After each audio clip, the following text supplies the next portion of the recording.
Thermodynamics governs how the entire universe operates, and thermodynamics governs how the entire universe will end.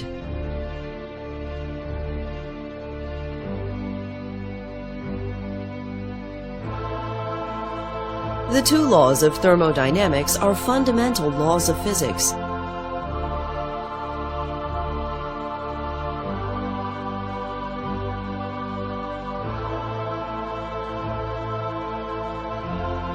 The two laws of thermodynamics are always true everywhere in the universe until the end of time.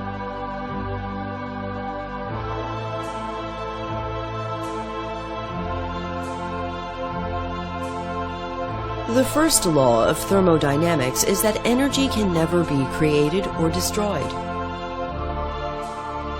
The amount of energy in the universe is always constant.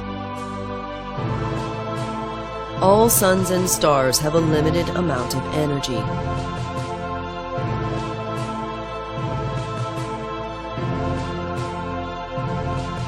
As a star emits light in all directions, it uses up this energy. Energy can be thought of as boxes that are attached to all objects, and that can be transferred from one object to another. These boxes can never be created or destroyed.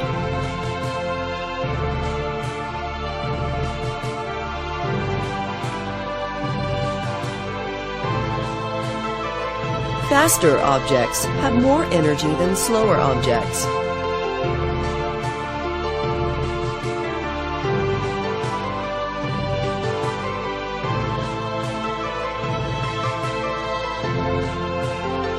Energy can hide in many forms. For example, a spring has the potential to move objects.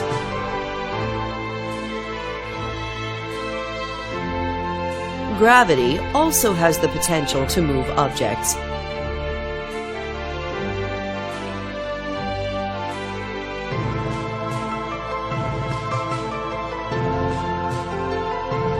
Objects at higher elevations have more energy.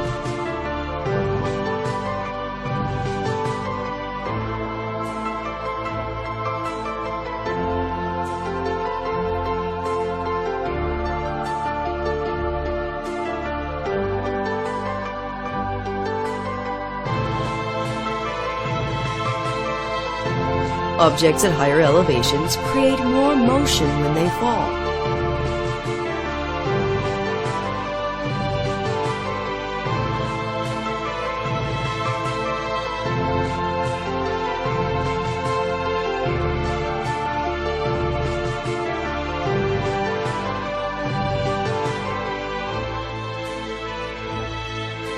The energy per particle inside an object is what we call temperature.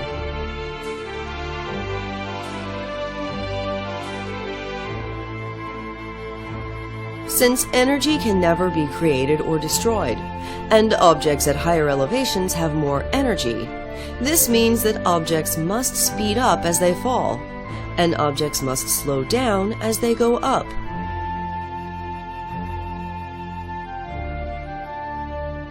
Energy is not destroyed when friction slows down objects because the friction speeds up the molecules, increasing the temperature. Energy is not destroyed when the temperature goes back down because the motion is dispersed to the surrounding molecules. There is also a hidden form of energy that all life and technology depends on. This is the chemical energy in the food we eat and in the fuels we burn.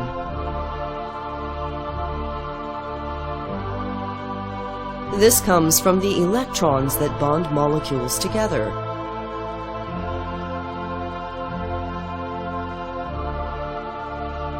Here, they absorb energy.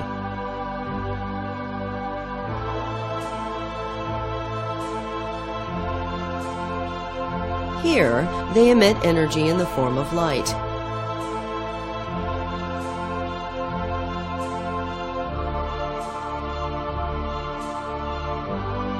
A molecule absorbs or releases energy when the bonds between its atoms are created or destroyed.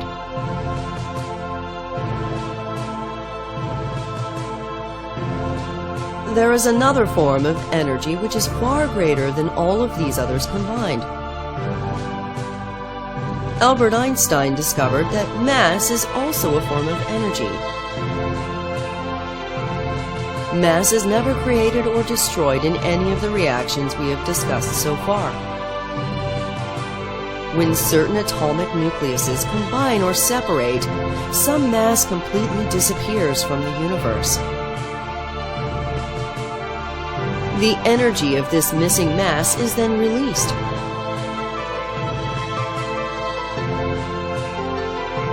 Nucleuses splitting apart power nuclear reactors. Nucleuses combining powers the sun and stars. There are many other phenomena that contain energy boxes. Energy boxes are responsible for everything that happens in the universe. However, here's the part that's mysterious.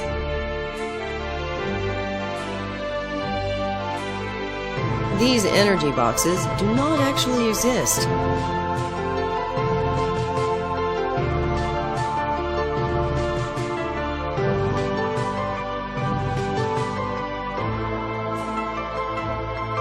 No one can see, touch, or observe energy boxes.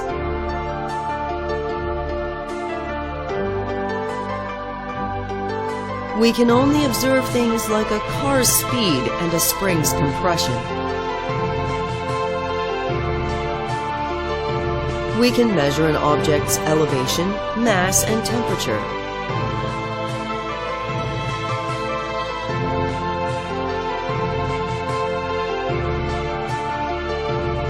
We've learned that when any one of these properties changes, it must correspond to a change in one of the other properties.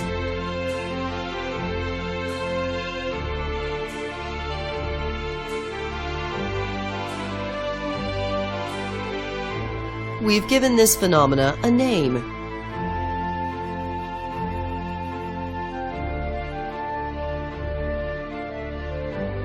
The name we've chosen is energy.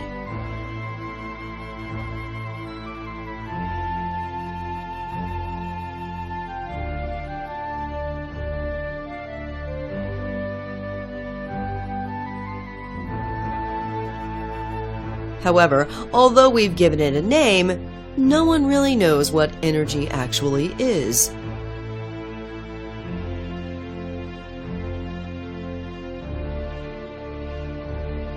What's even more mysterious is that energy flows backwards in time in exactly the same way as it does forwards in time.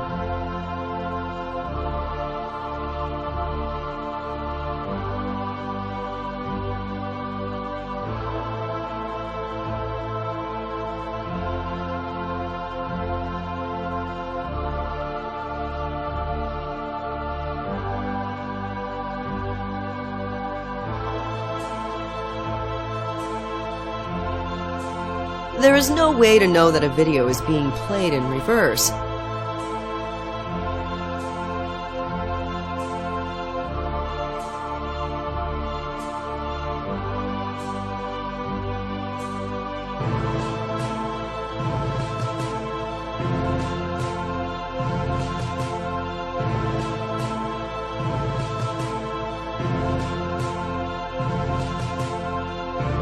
Even with time flowing backwards, all the laws of physics look like they're being obeyed.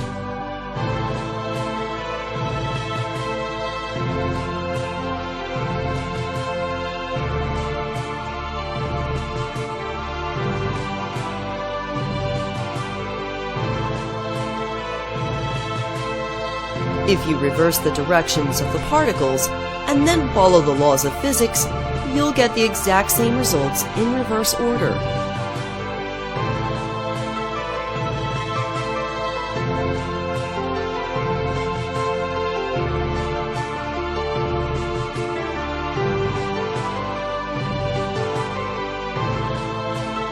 Even for chemical and nuclear reactions, the laws of physics work the same way backwards in time.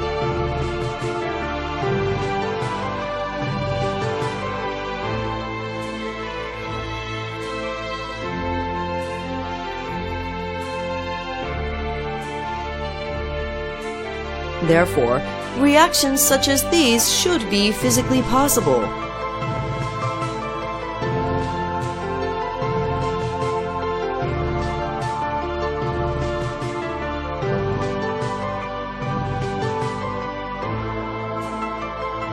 Yet we never see them occur.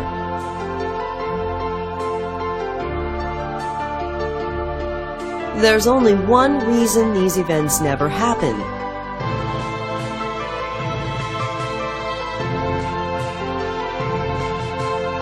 The second law of thermodynamics.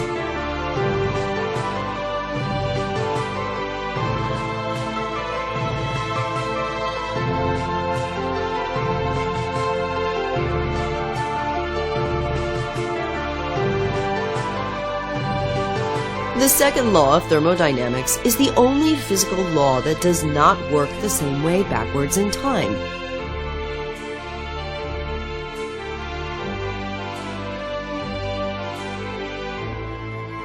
As one example of it, if you lift a barrier, the balls will permanently spread out throughout the entire box.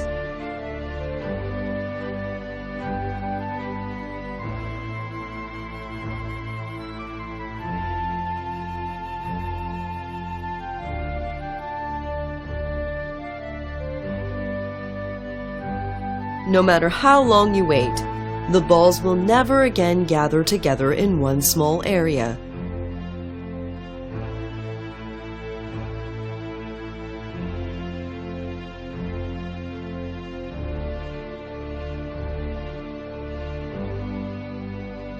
To understand what the second law of thermodynamics says for the end of the universe, imagine the following.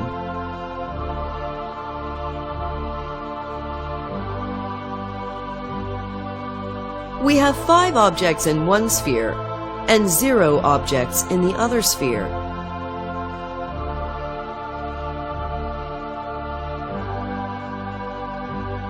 Now suppose that one of the objects is in the other sphere.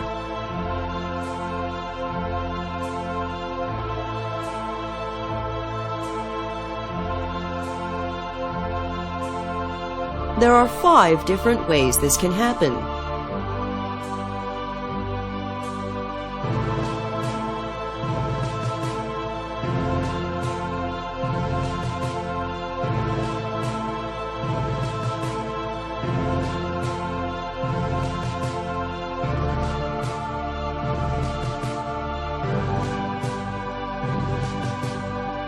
Now suppose that 2 objects are in the other sphere.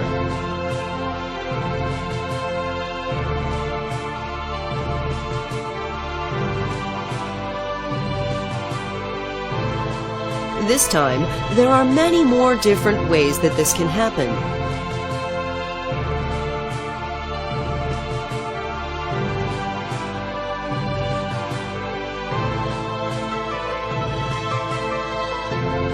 When there are more ways that something can happen, we give this a name, and we say that it has a higher entropy.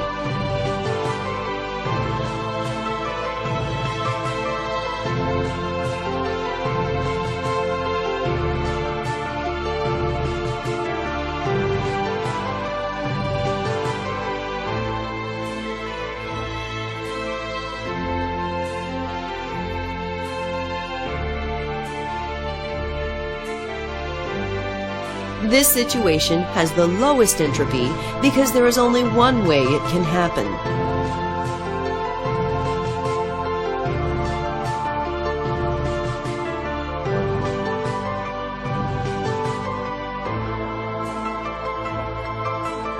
The second law of thermodynamics says that the entropy of the universe can only go up.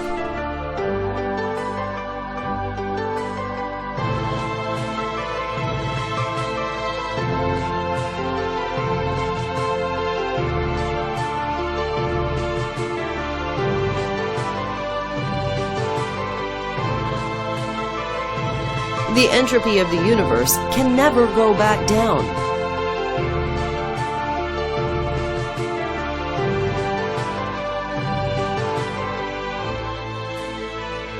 Although there are many ways all the balls can be arranged inside just one sphere, there are far more ways the balls can be arranged with the balls spread out between both spheres.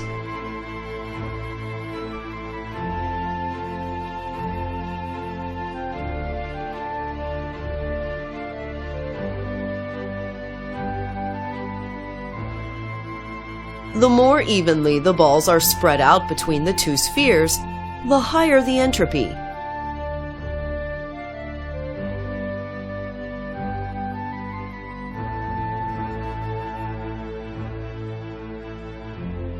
This is why we will arrive at this situation if we wait long enough.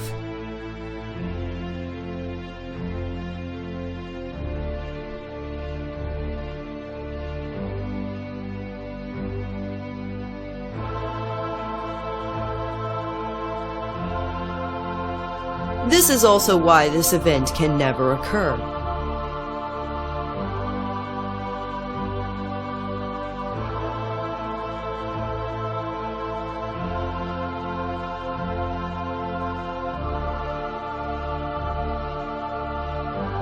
This would mean that entropy has decreased, violating the second law of thermodynamics.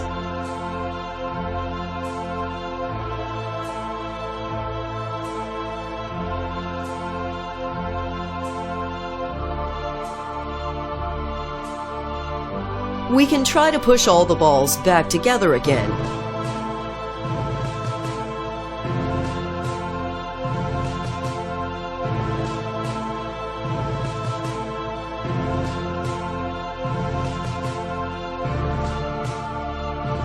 However, there was only one way all the energy boxes could be contained inside the spring.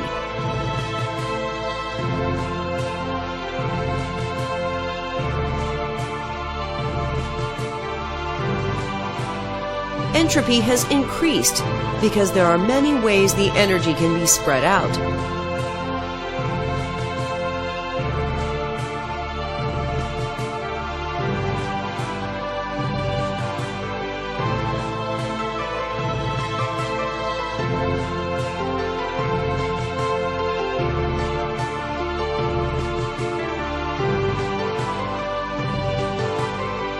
Entropy also applies to energy.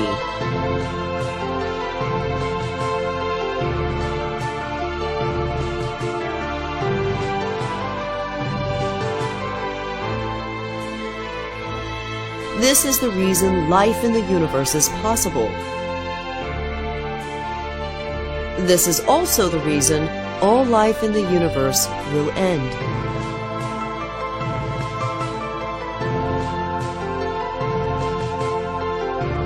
The entropy is highest when the energy has spread out evenly throughout all the particles.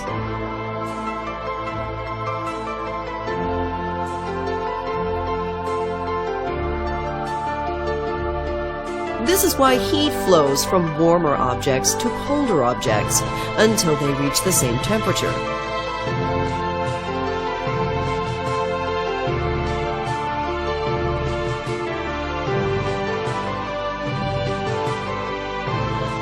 Complex objects can be put together only because energy is added and converted into heat.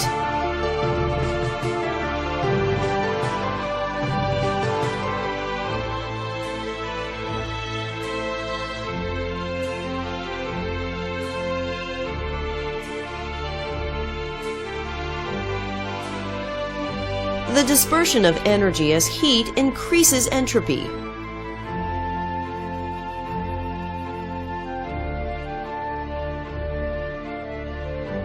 The increase in entropy from heat offsets the decrease in entropy of the objects being put together.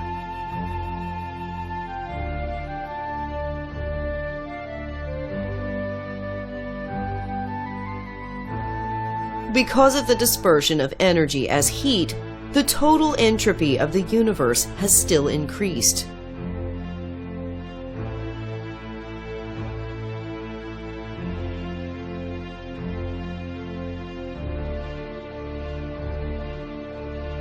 Suppose we try to violate the second law of thermodynamics and do useful work without dissipating heat.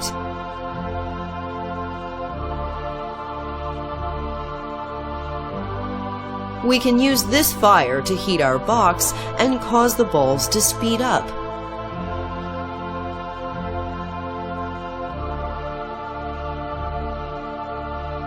The balls will push against the wall and stick, causing useful work to be done.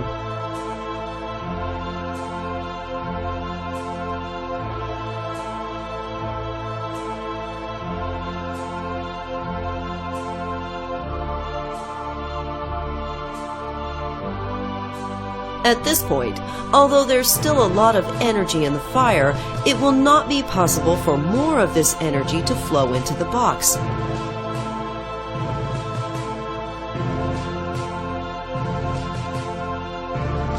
This is because the box and the fire are now at the same temperature, and heat flows only from warmer objects to colder objects.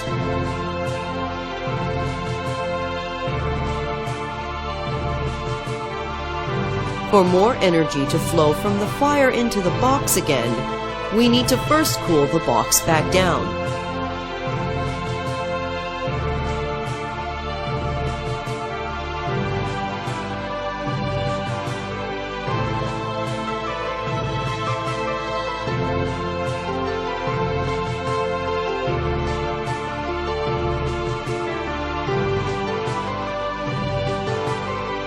Now we can continue to use the energy from the fire to do useful work.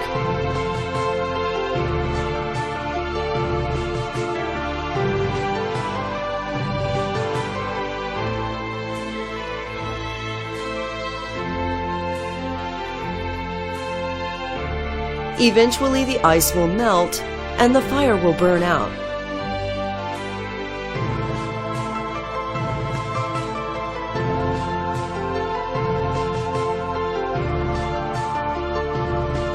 All engines and life forms need to dissipate heat to a colder object to keep operating.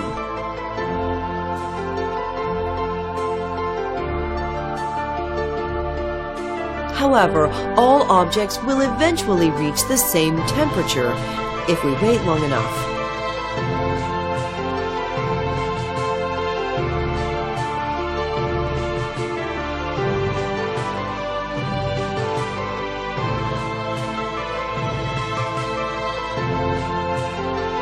When everything reaches the same temperature, no engine or life form will be able to continue operating.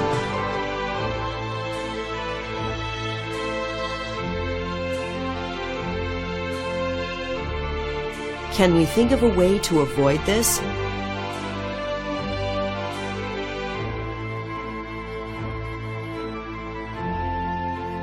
We know how to cause objects to slow down.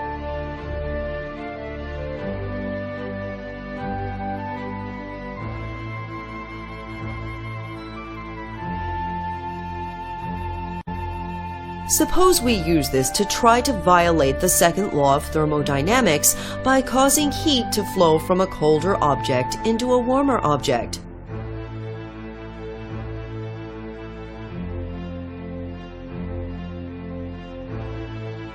Energy is transferred from the balls to the spring, causing the box's temperature to become colder than the ice.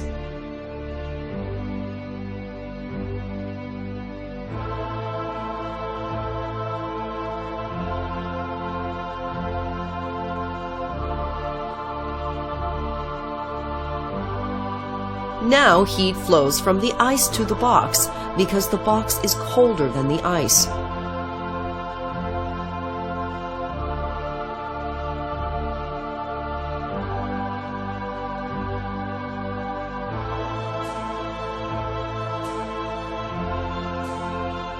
Suppose we now compress the balls together, causing the box's temperature to become hotter than the fire.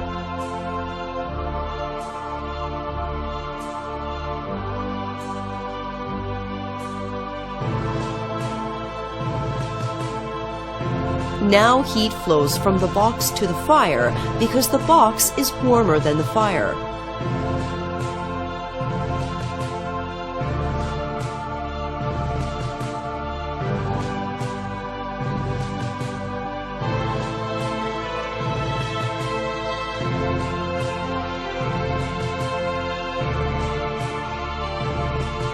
This is how refrigeration and air conditioning work.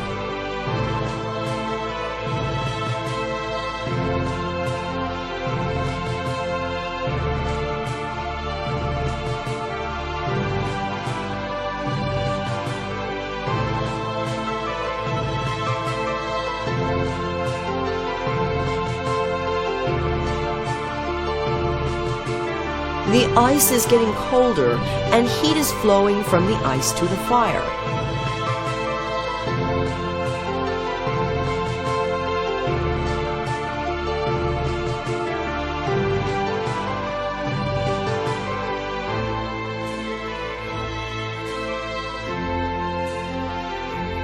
However, the addition of energy increases entropy, and the second law of thermodynamics is therefore not violated.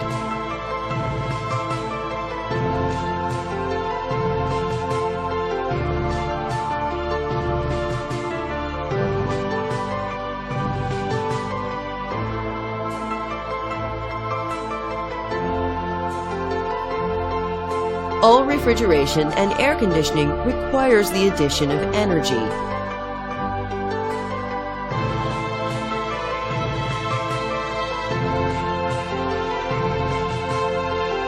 Suppose we try to create a perpetual motion machine by using an engine to power this refrigerator, and using this refrigerator to cool the engine.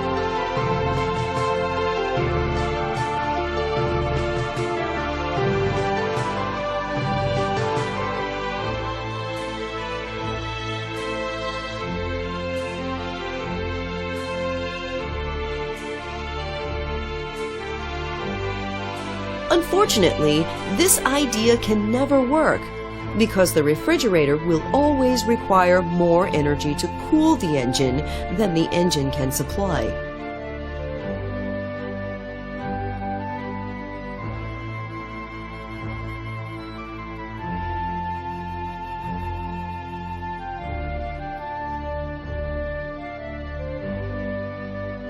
Therefore, the energy that we dissipate as heat cannot be used again to do useful work, and the fire will eventually run out of energy.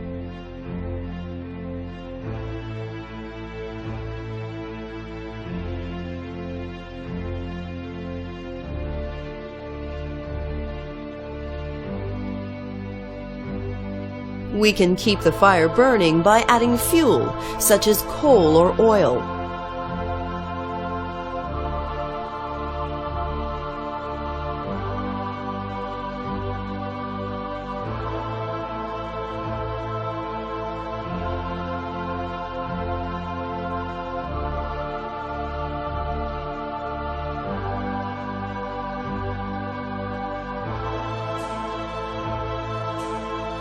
But there is a limited supply of coal and oil in the earth, and we will eventually run out.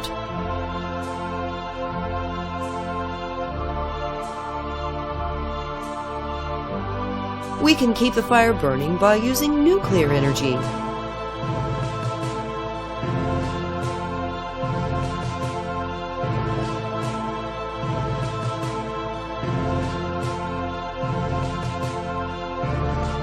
Although there is a much larger supply of energy from nuclear reactions, the Earth also has a limited supply of elements useful for nuclear reactions.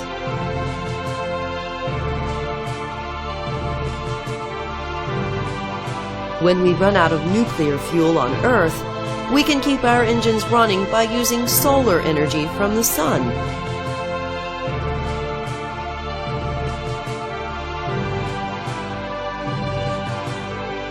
Although the sun will continue burning for millions of years, it too has a limited amount of fuel and will eventually run out of energy.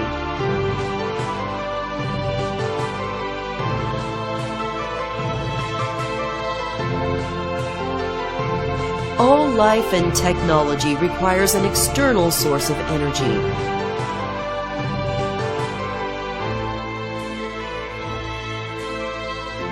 Once the sun has been extinguished and we've used up all the fuel in our planet and in our solar system, we will have to go into space to find a new home.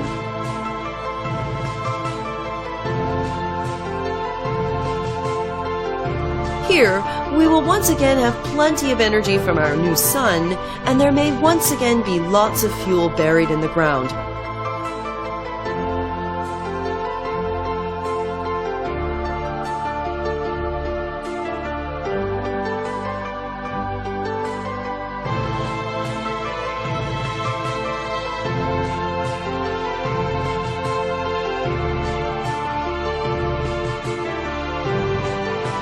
It may last for millions of years, but as before, the supply will eventually run out.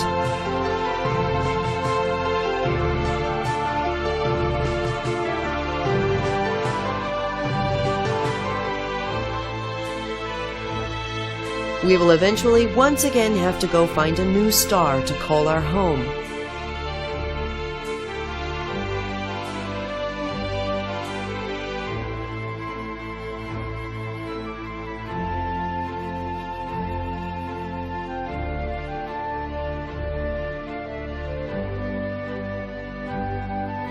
We can do this over and over again, but there is a fundamental problem with this strategy.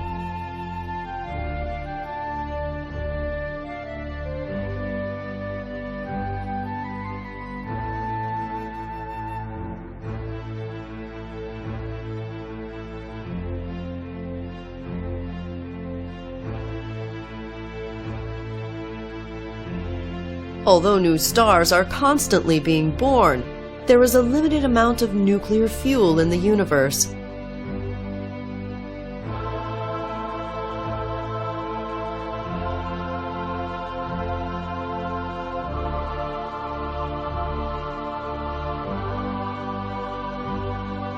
Stars are powered by nuclear fusion, where atomic nucleuses combine together and are transformed from one element into another. As this continues, the atoms are eventually transformed into elements that are no longer useful for nuclear reactions.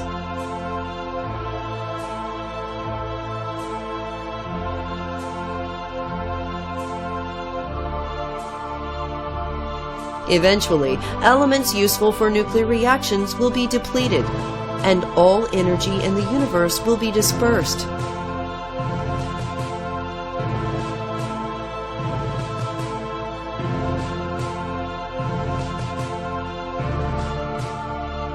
When this happens, no new stars will be able to be created.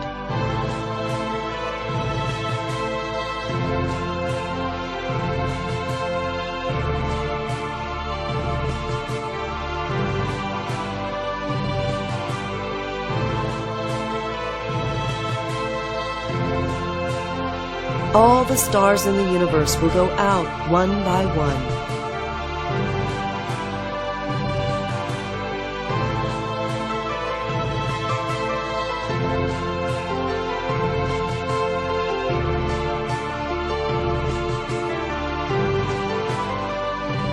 What is shown here is based on the laws of physics as we presently understand them.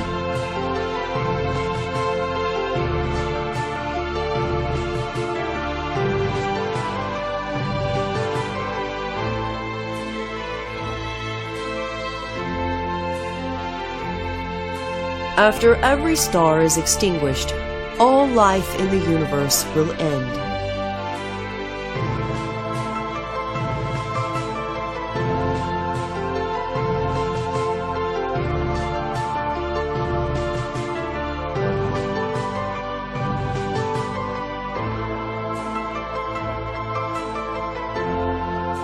However, our understanding of the universe is imperfect, and our knowledge is constantly growing.